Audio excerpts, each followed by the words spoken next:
목요일은 헤르메스 스탁데이죠. 오늘 하창원 본부장님 그리고 김시은 팀장님과 함께하겠습니다. 두 분 어서 오십시오. 네, 안녕하세요. 안녕하십니까. 네, 오늘 두 분과 함께 시장에서 뜨거웠던 이슈들 분석해 보도록 할 텐데요. 주제 먼저 만나보시죠. 정부가 비대면 진료센터를 구축하겠다고 하면서 이 원격 진료 관련주 주목을 받았고요. 또 역대급 실적을 달성한 손해보험주들, AI 챗봇 관련한 이야기도 나눠보도록 하겠습니다. 첫 번째는 비대면 진료입니다. 최근에 소아과 인력이 부족하다고 하죠. 오늘 이 관련주가 테마를 형성했는데 관련해서 AI 의료 관련주들 소프트센이나 뷰노, 루닛 정도가 두 자릿수 상승을 보였습니다. 근데 대부분 뒷심이 조금 부족한 모습이었거든요. 이 힘을 끝까지 가져가지 못한 이유가 뭘까요? 일단은 시기적인 부분이 좀 중요하겠죠. 네. 그러니까 이제 비대면에 대한 얘기는 나오고 있는데 사실상 지금 반발이 굉장히 좀 심한 상황이죠. 그러다 보니까 이게 얼마나 빨리 조금 진행이 될 수 있을까라는 부분들, 그리고 제도화까지도 좀 시간이 걸린다라는 부분들이 아무래도 좀 부담이 되고 있지 않나 싶습니다. 지금 약사에서도 반발 굉장히 좀 심하게 나타나고 있는 상황이고요. 그러다 보니까 정부에서는 얘기를 하고 있지만 이게 실질적으로 현직으로 의료하고 있는 분들의 이런 좀 반발들이 나오고 있다 보니까 실질적으로 좀 가시화되는 데는 시간이 필요하지 않을까라고 보고 있고요. 다만 중장기적으로는 긍정적으로 보고 있는 게 실질적으로 이런 어린이들이라든지 유아 관련된 비대면 진료 수가 좀 크게 늘어나고 있습니다. 닥터나우에 따르면은 최근 3개월간에 약 20% 이상씩 평균적으로 좀 증가하는 추세가 있고요. 최근에 뉴스나 이런 것들 잘 찾아보시면 이 유아의 그 치료를 위해서 오픈 전부터 엄청나게 대기를 하는 이런 일들이 많이 발생이 되고 있거든요. 그만큼 치료나 이런 부분에서의 좀 수요가 높은 상황이어서 거기에 따른 좀 키 맞추기는 되지 않을까라고 보고 있지만 일단은 단기적으로는 해당 부분에 좀 진행되는 데까지의 조금의 이 이슈가 있다 보니까 그런 부분들을 좀 고려를 해보실 필요는 있지 않을까 보고 있고요. 일단 루닛 같은 경우는 실적에 대한 기대감이 있고요. 또 AI 솔루션 부분으로 더 부각이 됐다라고 보시면 될 것 같습니다. 그래서 비대면 쪽으로 보다는 이제 AI 솔루션, 암 진단이라든지 유방암 관련돼서의 이런 조기 진단하는 제품을 또 주력을 하고 있고 루닛 인사이트죠. 굉장히 좀 점유율이 높아지고 있는 상황이어서 그런 이제 기대감들이 오늘 조금은 차이를 만들어내지 않았나라고 말씀을 드리겠습니다. 네. 우리 김시은 팀장님은 저번에 AI는 테마로 부르기도 하지만 테마성으로 잠깐 반짝이기보다는 좀 중장기적으로 성장할 것이다라고 말씀을 하셨는데 AI 안에서 이번에 이 비대면 진료 테마는 어떨지 오늘 조금 뒷심이 부족한 거를 보면은 반짝하고 말 테마일까요? 오늘 보고 있던 부분은 AI보다는 비대면 진료 쪽으로 보는 게 맞고요. AI 쪽으로 봤을 때 앞서서 설명했다시피 AI 관련한 진단 서비스는 지금 실적이 굉장히 좋습니다. 네. 고객사도 확대가 되고 있고 특히 해외 매출이 굉장히 늘어나고 있는 부분이 있다 보니까 사실상 AI 관련한 진단이라든지 서비스는 굉장히 좋다라고 보여지고 있지만 비대면 진료 같은 경우에 저는 중장기적으로 물음표가 생기고 있는 게 아무래도 법안이 통과가 되어야지 가장 중요하다고 보고 있는데 사실 실질적으로 의료 시스템이 단순 테마가 아니라 하나의 산업으로 성장을 하기 위해서는 사실 법안이 통과되는 게 굉장히 중요하다라고 보여지고 있는데 비대면 진료 같은 경우에는 코로나 기간 동안에 한시적으로 허용한 제도다 보니까 사실상 4월이면 끝날 수 있는 부분이 있습니다. 아무래도 WHO에서 4월에 코로나를 이제 종료를 하겠다.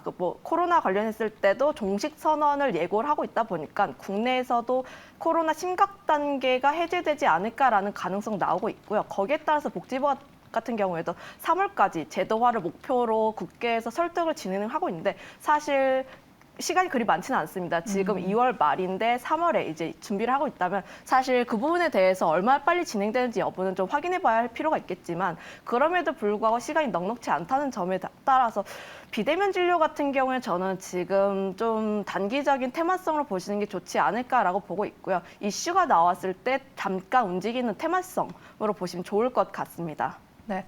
시장에서 새로운 테마가 계속 형성이 되는 것 같습니다. 이 비대면 진료 테마는 두 분 다 조금은 단기성으로 움직이는 테마가 아닌가라고 코멘트해 주셨습니다. 그래도 정부 정책 관련한 테마는 많은 분들이 조금 눈여겨보시는 테마잖아요. 이번에 정부가 그래도 강력한 의지를 보이는 만큼 조금 더 관심을 받지 않을까 싶은데 아직까지는 좀 아니라고 보십니까? 그게 이제 맞죠. 정부의 정책에 기대감을 갖는 거는 맞는데 네. 아무래도 이제 반발이 의료계에서 좀 강력하게 나오고 있고 그 사실 갭은 좀 줄여야 되거든요. 네. 왜냐하면 뭐 약품을 배송하는 이슈가 코로나 때 이제 한시적으로 자가격리를 해야 되다 보니까 진행이 됐었고 그런 부분들이 이제 일반 제품까지 좀 상용화가 되게 되면 사실 좀 약국에서는 피해를 볼 확률이 높거든요. 그러니까 그런 부분들에서의 좀 눈높이를 맞추는 작업들은 필요하기 때문에 거기에 당연히 새로운 제도로 진행이 된다라고 한다면 거기에 따른 좀 맞춰가는 과정들이 필요하다라는 관점에서의 좀 시간이 필요하다라고 저는 생각을 하고 있습니다. 네, 제도화가 될지에 대해서는 조금 지켜봐야 될 부분인 것 같습니다. 이렇게 비대면 진료 관련한 테마 저희가 짚어봤고요. 두 번째로는 보험주 체크해 보도록 하겠습니다. 오늘 보험주 안에서 특히나 손해보험주가 급반등했습니다. 지난해 역대급 실적을 기록한 보험사들이 속출했다고 하죠. 여기서 그치지 않고 올해부터는 이익 자체가 더욱더 많이 증가할 거라고 하던데요. 손해보험주들 중장기적으로 좀 이러한 모멘텀을 이어갈 가능성이 있을까요? 네, 아무래도 컨퍼런스 콜 끝나고 리포트가 굉장히 많이 나왔는데 실적에 대한 기대감이 굉장히 크게 나오고 있습니다. 올해부터 IFRS 17이 도입이 됐는데 새로운 회계 제도가 도입되면서 그 부분의 수익성이 크게 증가할 것으로 전망을 하고 있고요. 그동안에는 원가로 평가한 보험 부분을 이제 시가로 평가를 하고 있는데 그동안 원가로 하고 있는 게 보험 계약 가입 시점에 할인율을 적용했다면 이제는 시가로 바로 그때그때 할인율을 적용해서 보험 부채를 평가하겠다라고 보고 있습니다. 그렇게 된다면 CSM이 얼마나 많이 있느냐가 중요한데 이 부분이 얼마나 많이 있느냐에 따라서 앞으로의 이익 지표가 크게 달라질 것으로 전망하고 있다 보니까 관련 부분에 대한 기대감이 굉장히 크다라고 보여지고 있는데 CSM 같은 경우에는 앞으로 그 회사가 가지고 있는 계약 중에서 이익을 한 번에 부채로 잡는 수준이다 보니까 부채 수준이 얼마나 많은지를 한번 체크해 보시면 좋을 것 같은데 오늘 굉장히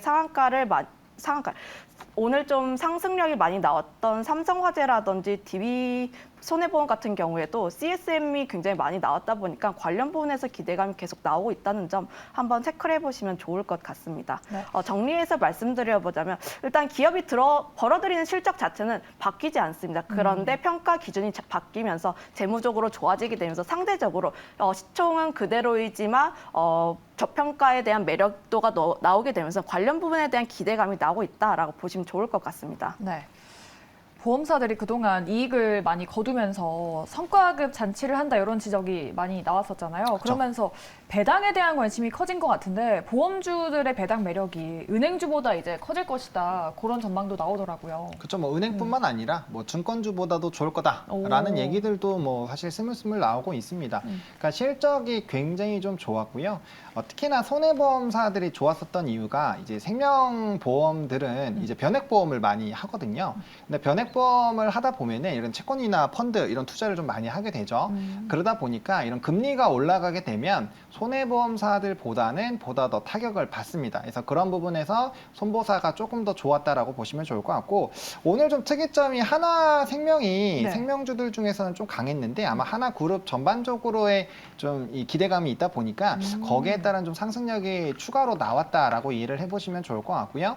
일단 전반적으로 앞서 얘기해 준 것처럼 이제 회계에 적용하는 방식 자체가 달라졌기 때문에 전반적으로 우리나라 금융사들이 전반적인 저평가 인식이 굉장히 강합니다. 근데 그런 것들은 이제 재무적이라든지 이런 부분들을 잘 평가를 받지 못했는데 이제 시가로 반영을 하다 보니까 거기에 대한 평가 가치가 좀 달라졌다라는 부분에서 좀 기대감이 확대가 되고 있고요. 뭐 일단은 실적적인 부분을 보시면 굉장히 좀 잘 나왔거든요. 근데 실적이 잘 나오게 되면 그게 이제 잉여금으로 빠지게 되고요. 잉여금이 높아지게 되면 이제 배당을 더 주지 않을까 혹은 뭐 자사주 매입과 소각 최근에 좀 이슈벤트가 있었죠. 메리츠 금융그룹주들이 그러니까 그런 흐름들이 좀 나올 수 있지 않을까라는 기대감들이 생기면서 보험주들의 좀 좋은 모습들이 나타나지 않았나라고 보고 있고요. 네. 사실 증권주 같은 경우는 STO 같은 이슈가 있고 뭐 은행주도 기준금리 인상에 따른 기대감이 있지만 은행주들은 지금 정부에서 통신과 더불어서 규제가 좀 있는 상황이죠. 그러면 이제 은행주 살짝 탈락. 그리고 증권주 같은 경우는 지금 거래대금 자체가 많이 늘어줘야 되는데 아직까지는 뭐 늘어나고는 있지만 조금은 불안합니다. 그런 부분들에서 조금은 좀 후순위권. 그렇게 된다면 실적 좋고 뭐 배당이라든지 환원 정책이 커질 수 있는 기대감이 가질 수 있는 그런 보험 쪽으로 좀 손이 간다라고 보시면 좋을 것 같고 아마 생명보험보다는 손해보험 쪽에서의 좀 긍정적인 평가가 많을 텐데 전반적인 실적이 좋아진 이유 자체가 손해율이 좀 주 요인이었기 때문에 그 부분을 좀 중심해서 보시면 좋을 것 같고 변수는 이제 자동차 손해보험률이 얼마나 변동이 나오느냐가 좀 중요하겠다라는 부분들만 좀 체크를 해보시면 좋겠다 정리드리겠습니다. 네. 손해보험 관련주들 앞으로 좋게 보고 계십니다. 이 금리 인상이 되면은 좋은 산업군이 당연히 은행들인데 은행주 중에서도 테마를 잘 타고 좀 의미가 있는 종목을 사는 게 좋잖아요. 보험주들도 금리랑 관련이 있는 섹터인 거죠? 네, 아무래도 금리 인상주로 엮이고 있다 보니까 사실상 금리 인상에 대해서 좀 긍정적으로 보여지고 있는데 그동안 보험주가 조금 눌렸던 게 사실 그동안 1월부터 시작했을 때 금리가 동결된다라는 네. 기대감이 굉장히 많이 나오게 되면서 박스권 내에서 움직였지만 오늘 같은 경우는 금통위에서 나왔던 부분이 금리를 동결한다고 했지 앞으로의 상황에 대해서 좀 더 추가적으로 인상할 수 있다라는 기대감도 함께 붙여지게 되면서 관련 부분에 대한 기대감도 함께 나왔다라고 보시면 좋을 것 같습니다. 네, 알겠습니다. 보험주 금리 인상 이후로 또 좋은 실적을 내고 있는데 앞으로도 좀 앞으로 어떻게 될지 눈여겨봐야 될 것 같습니다. 저희 세 번째로는 요즘에 핫한 AI 관련주 짚어보도록 할 텐데요. 이 챗GPT의 조금 아쉬운 점이 한국어에 취약하다는 점이었는데 네이버와 카카오도 이 챗GPT를 앞두고 있다고 하면서 국내 기업들에게도 큰 수혜가 되지 않을까 관심이 모아지고 있습니다. 이 한국어 버전에 대한 관심이 커지고 있는데 우리 팀장님은 챗GPT 한국어 버전을 써보셨나요? 아니요, 저는 그 구글 앱으로 다운받으려다 네. 사기를 당할 뻔했었는데, 네, 일단 뭐 따로 이제 사이트 들어가서 네. 하셔야 할 필요가 있고요. 일단 뭐 결론적으로 말하자면 하진 네. 못했습니다. 아, 그런가요? 그렇다면 이 AI 관련주 안에서 지금 한국어 버전을 내겠다라고 하면서 대기업들도 관심을 받고 있는데 그런 종목들 위주로 조금 눈여겨보는 전략은 어떤지 궁금합니다. 네, 일단 대기업 위주로 좀 보고 있고요. 그 중에서도 데이터가 얼마나 가지고 있는지 제가 뭐 SNS라든지 기사 같은 거를 많이 보고 있는데 그 중에서 뭐 한국말 같은 경우에는 굉장히 중의적이거나 은유적인 표현이 굉장히 많잖아요. 그 중에서 예를 한 가지 들어보자면 그 챗 GPT의 사행시를 한번 지어봐. 예를 들어서 뭐 매일경제로 사행시를 지어봐 하면은 네. 그걸 가지고 시를 짓는다거나 하는 식으로 진행이 되고 있다 보니까 사실 뭐 한국어 같은 경우에서 봤을 때 그동안 영어와는 다르게 한국어에서 봤을 때 우리가 의도한 대로 바로바로 답변이 나오지 않는 부분이 있다 보니까 사실 그런 부분에 대해서 한국어 관련 데이터가 얼마나 많이 있는지가 중요하다라고 보여지고 있는데 네. 그런 면에서 봤을 때 네이버가 가장 좋다라고 보여지고 있는 게 아무래도 우리나라 검색 엔진 1등이 네이버이고 네이버 쪽에서 굉장히 다양하게 진행을 하고 있는데 블로그라든지 지식인이라든지 굉장히 다양한 사업을 진행하고 있다 보니까 관련해가지고 한국어 기반으로 데이터를 얻기 위해서 네이버가 가장 좋다라고 보시면 좋을 것 같고요. 거기다가 네이버가 27일에서 28일 컨퍼런스 콜을 진행하는데 관련해서 서치 GPT에 대해서 이야기가 나올 것을 전망하고 있다 보니까 사실 그 부분에 대해서 이슈가 될 것으로 전망하고 있어서 지금 같은 경우에는 주가가 살짝 눌렸을 때 관심 있게 보시는 게 좋지 않을까라는 말씀 드려보도록 하겠습니다. 네, 직접적으로 이 GPT를 개발하는 네이버를 관심주로 짚어주셨습니다.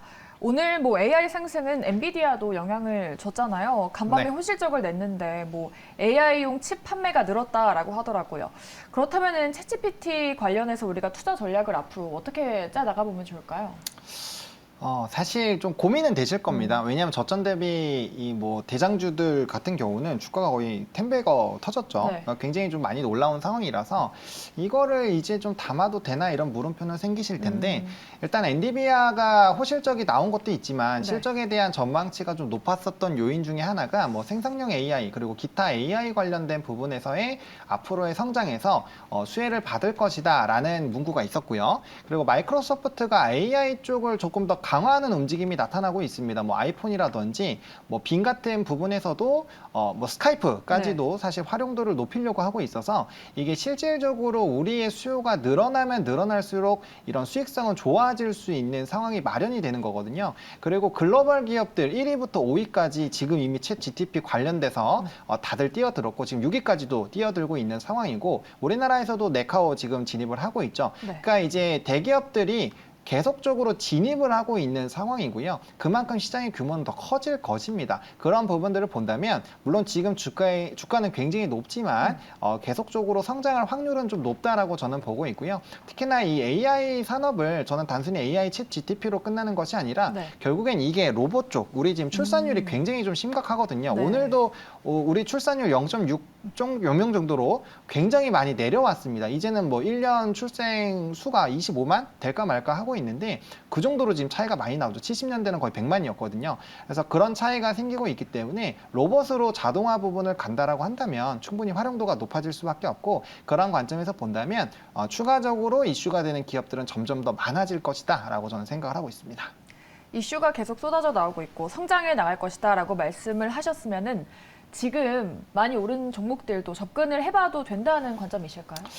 사실 차트적으로는 지금 가능하긴 해요. 왜냐하면 네. 오늘 일부 종목군들 같은 경우는 전고점을 다시 한번 거래량이 동반이 되면서 상승을 해주고 있는 상황이거든요. 뭐 대표적으로 코난 테크놀로지죠. 네. 10만 원대까지 뭐 부담 없이 계속적으로 우상향하다가 한번 조정 나왔고 거래량 동반해서 자꾸 돌파 시도를 하고 있는 상황이죠.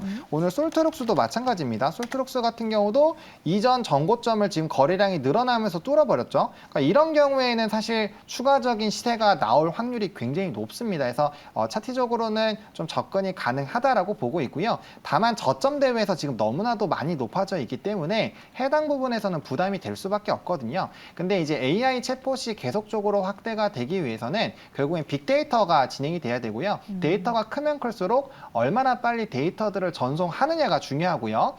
그리고 지금 해외 유명 기업들에서는 챗 GTP를 네. 금지하는 움직임이 나타나고 있는데 그 주 요인이 개인정보 유출과 보안입니다. 그렇게 된다면은 지금 보안주들 크게 움직이진 않았거든요. 저점에서 조금씩 움직이고 있는데 그렇게 된다면 물론 우리나라 보안 기업이 얼마나 부각이 될 것인가에 대한 물음표는 있지만 순환매 관점으로 본다면 충분히 보안주까지도 이슈가 될 수 있어서 그런 이제 뭐 소형 위성이라든지 속도 쪽 6G, 5G 관련된 종목군들 보안주 이렇게 좀 확대를 해보셔서 접근을 해보시면 좋을 것 같고 그거보다 더 큰 그림을 그리신다면 오늘 같이 움직였잖아요. 로봇주들 당연히 네. 좀 움직여야 된다고 보고 있거든요. 그래서 로봇 안에 이 모든 테마들이 들어간다라고 저는 보고 있기 때문에 가장 최종적으로는 로봇주들을 좀 선정을 해보시면 좋겠다 정리드리겠습니다. 네. 챗GPT AI 관련주 관심 많이 가지시는데 조금 더 갈 수는 있지만 관련주들 뭐 보안주나 통신주, 로봇주들까지 확대해서 접근하는 게 어떻겠냐라고까지 코멘트를 해주셨습니다. 여러분들 참고해 보시기 바라겠고요. 이어서 저희가 세 가지 종목들도 내일 어떻게 될지 전망을 한번 들어보도록 하겠습니다. 네, LG전자, NC소프트, SK하이닉스 모두 3, 4% 상승이 나왔죠. 오늘은 이렇게 강한 흐름이 나왔던 대형주 위주로 분석을 해보도록 하겠습니다. 첫 번째 종목은 LG전자 보도록 하겠습니다. 작년에 부침을 겪었던 LG전자가 바닥을 다지고 최근에 정말 좋은 흐름을 보이고 있죠. 2달 만에 무려 40% 가까이 올랐는데 내일도 갈 수 있을지 두 분 통해서 들어보도록 하겠습니다. 네, LG전자는 두 분 다 예스를 주셨습니다. 증권가에서 한 달 만에 목표가 상향을 또 했다고 합니다. 연초 대비 많이 올랐는데 증권가에서는 아직도 저평가되어 있다고 하더라고요. 네, LG전자 같은 경우는 통상적으로 그 애플카 이슈가 있을 때 함께 움직이는 종목이었는데 오늘 네. 같은 경우에는 그런 부분 없이 실적에 대한 기대감 때문에 움직였다라고 보시면 좋을 것 같고요. LG전자 같은 경우에 두 가지를 보시면 좋을 것 같은데 우선 첫 번째로 가전 부분이 얼마나 회복되는지 그리고 두 번째로는 전장이 얼마나 빠르게 성장하는지를 보고 있는데 지금 시장에선 전장 부분에 대해서 성장 가능성이 굉장히 크다, 굉장히 빠르게 성장하고 있다라고 보고 있습니다. 일단 전장 부분으로 봤을 때 매출이 아직까지 10% 조금 넘는 수준이지만 그럼에도 불구하고 산업 속도가 굉장히 빨라지게 오고 있고요. 작년 수주 같은 경우는 80조 원인데 올해 수주는 100조 원이고요. 그중에서 60%가 인포테인먼트 그리고 20%가 LG 마그마 자동차, 전기차 부품 쪽이다 보니까 관련 부분에 대한 기대감이 굉장히 큰 상황이라고 보여지고 있습니다. 거기다가 전기차가 많아지면 많아질수록 LG전자도 수혜를 얻을 가능성이 굉장히 큰데 아무래도 LG 쪽에서 밸류체인이 있죠. 아무래도 LG 에너지 솔루션이라든지 디스플레이라면 LG 디스플레이 그리고 전장 부품이라든지 하게 된다면 LG전자를 꼽을 수가 있다 보니까 관련해가지고 밸류체인을 가지고 있는 LG전자가 전기차 시대의 수혜를 얻을 것으로 전망을 하고 있고요. TV 같은 경우에도 TV 같은 경우에는 코로나 기간 동안에 굉장히 많이 팔렸습니다. 네. 에어컨이라든지 TV 같은 경우에는 굉장히 많이 팔렸다 보니까 사실 이런 비싼 가전제품 같은 경우에는 10년 동안 안 바꾸잖아요. 맞아요. 그러다 보니까 매출에 대해서는 좀 그렇게 폭발적으로 성장할 것을 전망하고 있지만 그 부분에 대해서 얼마나 빠르게 회복되는지 여부가 굉장히 중요하다라고 보여지고 있고요. 거기다가 OLED TV 같은 경우에는 유럽 쪽에서 수요가 견조하게 나오고 있다 보니까 사실 그 부분에서 기대감이 나오고 있어요. 지금 유럽 같은 경우에 또 경기 회복에 대한 기대감이 나오고 있다 보니까 관련 부분에서 좀 수혜를 얻을 것으로 전망하고 있다 보니까 사실 제가 이 자리에서 네. LG전자 같은 경우에 12만 원까지 목표가를 설정했는데 네. 아직까지 그 목표가 유효하다는 말씀 드려보도록 하겠고요. 추가적인 성장이 가능하다라는 말씀 드리겠습니다. 네. 오늘 LG전자 덕분에 중소형 부품주도 동반 강세를 보였고 LG그룹 자체도 많이 올랐습니다. 이제 LG그룹이 재평가를 더 앞으로도 계속 받아갈 수 있겠죠? 그렇죠. 네, 지금 그런 분위기가 형성이 네. 되고 있습니다. 일단 LG전자 같은 경우는 앞에서 뭐 중요한 얘기들을 많이 해줬고요. 전장용에서 이제 수주 잔고가 많이 있죠. 그래서 거기에 따른 평가들 그리고 유럽향 TV, OLED TV에 대한 수요들 좀 많이 늘어나지 않을까라고 보고 있는 상황이어서 전반적인 턴어라운드 부분에서 좀 기대가 된다라고 보시면 좋을 것 같고요. 지금 기존에 주력으로 했었던 산업 같은 경우는 사실 상당히 좀 제한이 되어 있는 사업군이죠. 근데 이제 전장용으로 풀리게 된다면 이 캐파가 굉장히 좀 높아질 수 있거든요. 근데 높은 수주력을 바탕으로 해당 부분에서 좀 기대감이 있는 상황이고요.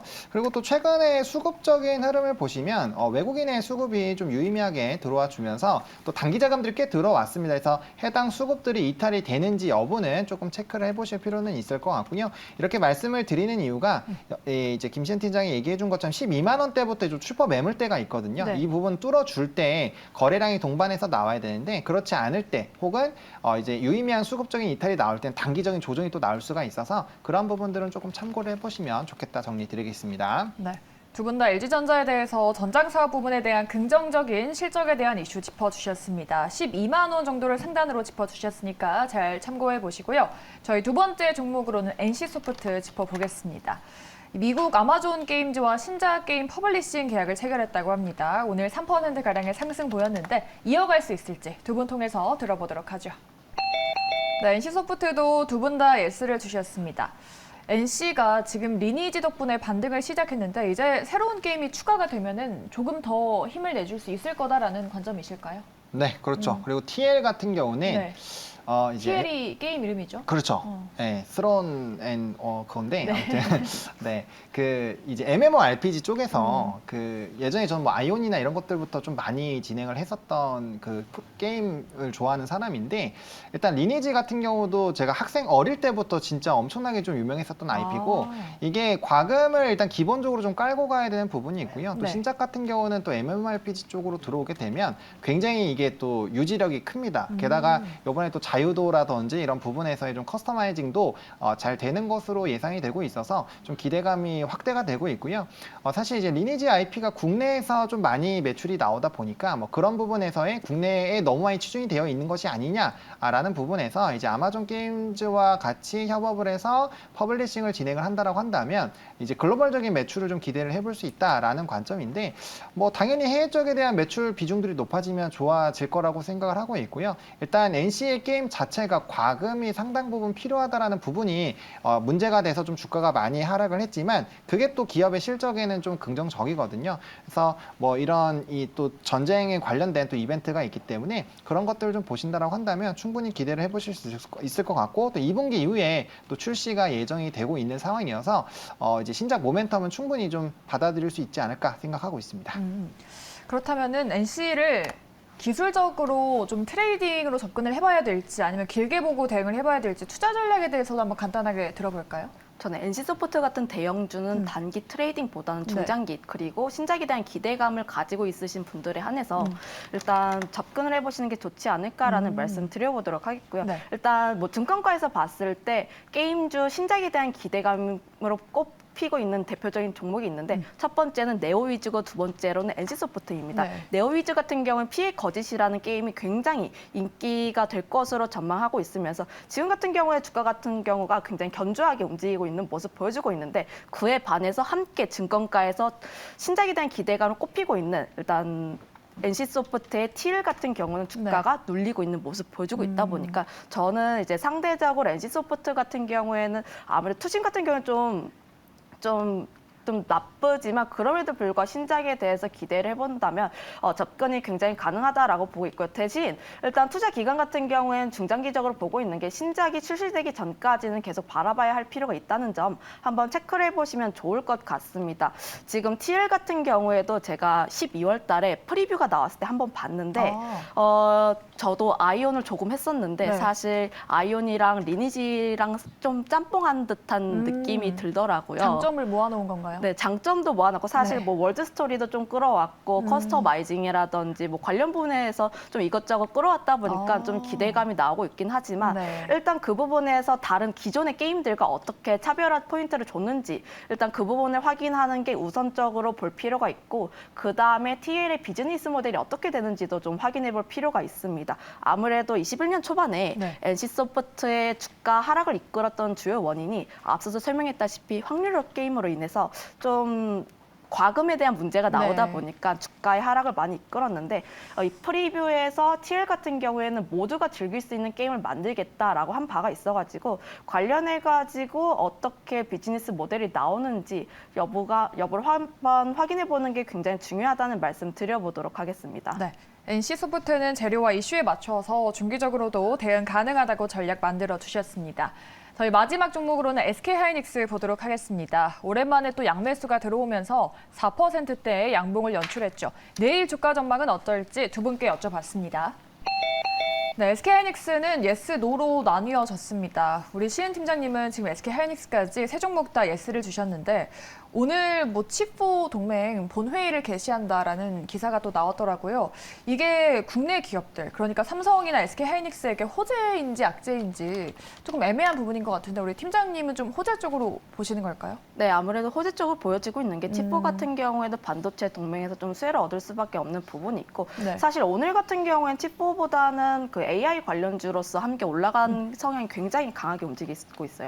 아무래도 엔비디아가 시간외에서 강세 나타냈기도 했고 컨퍼런스 콜에서 주구장창 AI 이야기만 하고 있다 보니까 사실 그 부분에서 HBM 메모리를 이제 납품을 하고 있는 SK하이닉스에 대해서도 굉장히 긍정적으로 나오고 있다 보니까 관련 부분에서 기대감이 굉장히 크게 나오고 있다라고 보시면 좋을 것 같습니다. 네. 지금 같은 경우에도 AI 그 GPU 같은 경우에도 지금 엔비디아의 GPU가 굉장히 보편적으로 쓰이고 있다 보니까 관련해 가지고 SK하이닉스가 단기적으로는 수혜를 받을 것으로 전망하고 있다 보니까 반도체 업황과는 상관없이 그 부분에서 좀 관심 있게 보시면 좋을 것 같습니다. 네. 우리 본부장님은 노 의견을 주셨는데 반도체 업황이 긍정과 부정이 조금 뒤섞인 혼돈의 업황인 것 같아요. 네. 오늘은 뭐 말씀하신 AI 훈풍의 투자 심리가 개선돼서 조금은 더 상승 이어갈 수 있지 않을까 했는데 노를 주셨습니다. 네, 뭐 분위기는 좋습니다. 네. 다만 이제 걱정되는 것은 회의록 이후에 계속적으로 좀 걱정되는 긴축 우려가 좀 나올 수 있는 상황이고요. 네. 또 금요일 날 지표 발표되잖아요. 이제 PC 지표가 발표가 되는데 지금 주거용 부분에서의 비중이 계속적으로 확대가 되고 있는데 이번에 소비 중에서 100% 중에서 30%가 임대료에 좀 쓰이고요. 이 지역적인 차별도 많이 없어졌습니다. 그만큼 소비력이 많이 감소하는 부분들이 있어서 이런 기조로 된다면 CPI라든지 PC에 대한 움직임이 조금 더 하락률이 떨어지는 부분들이 좀 횡보로 바뀔 수가 있거든요. 그럼 거기에 따른 부담감들이 굉장히 커질 수 있고 삼성전자나 하이닉스는 반도체 업황도 굉장히 중요하지만 또 지수 연동 종목으로서 아무래도 시총이 크다 보니까 지수 연동이 좀 많이 됩니다. 그래서 그런 부분에서의 좀 부담감을 본다라고 한다면 또 한 번의 기회를 줄 수 있지 않을까라는 관점을 가지고 있어서 지금 시점에서는 조금은 기다려보자라는 관점으로 X 의견 드렸습니다. 네. 이렇게 SK하이닉스까지 두 분의 고수분들과 함께 오늘 시장의 핫한 이슈들 모조리 파헤쳐봤습니다. 시장 대응하시는 데 도움 받아가셨길 바라겠고요. 오늘 이 시간 헤르메스스탁의 하차관 본부장 김시은 팀장과 함께했습니다. 두 분 오늘 말씀 고맙습니다. 네, 고맙습니다.